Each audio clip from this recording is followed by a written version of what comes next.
Start. I do not know much about international law, but every person who has to dabble in public affairs inevitably comes up against it and has to take the advice of experts. I have a vague recollection that connected with this idea of international law. There were, at various times in the history of Europe, concepts like the Holy Alliance, a certain number of countries binding themselves together for various reasons against other countries or other forces which did not go along with their thinking. That, of course, is contrary to the very concept of internationalism.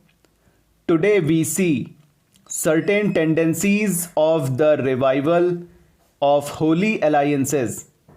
They are not called by that name, but certain groups have nations function more or less on the basis of the Holy Alliance idea. They consider themselves the center of the world and expect other countries to fall in line. This may have some justification, but it does put these other countries in an embarrassing position.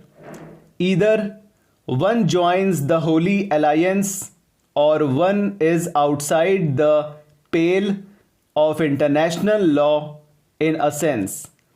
The emergence of Asian and African countries as independent nations and this return to the Holy Alliance idea make it important that concepts of international law should be examined closely. Let us take the United Nations. I think it was supposed to be an international organization inclusive of all the independent nations of the world.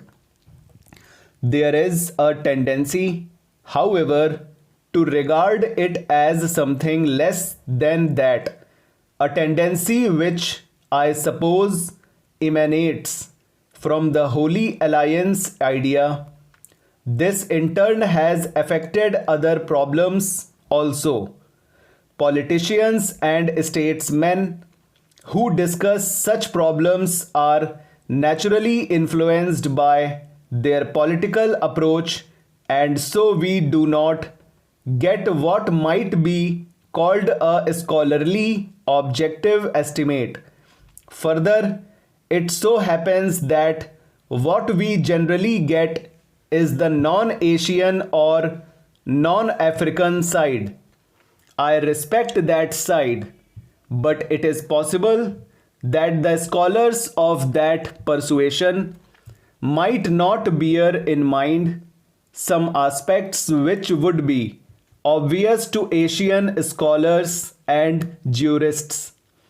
Therefore, it is desirable that the various aspects of international law should be considered objectively and in a scholarly manner by the eminent lawyers and jurists of Asia and Africa. Nowadays, many words and phrases are used the dictionary meaning and significance of which have changed completely in the hands of politicians, that is, people of my tribe. We used to know, for example, what belligerency was. Belligerency, I believe, is defined as waging a regular and recognized war. It must be regular and it must be recognized. Otherwise, I suppose it is guerrilla fighting, which is not belligerency.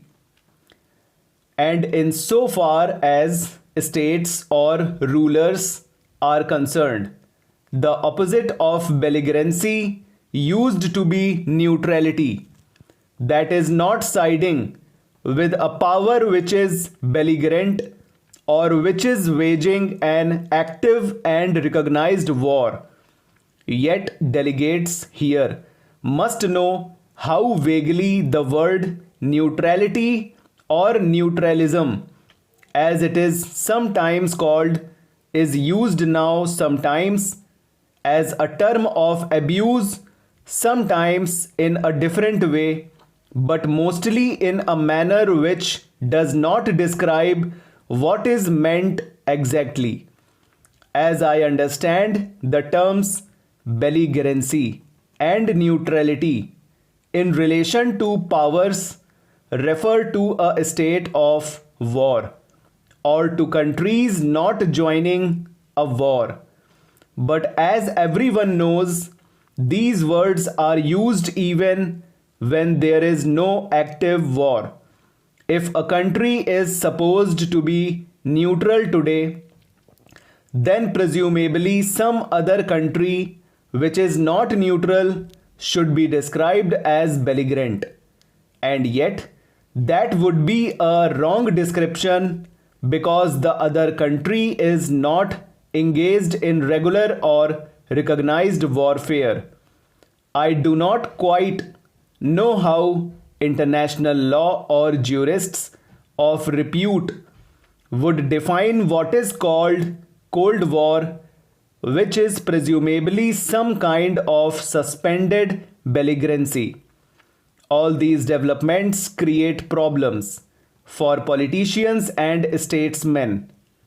I do not suppose that juristic definitions solve such problems.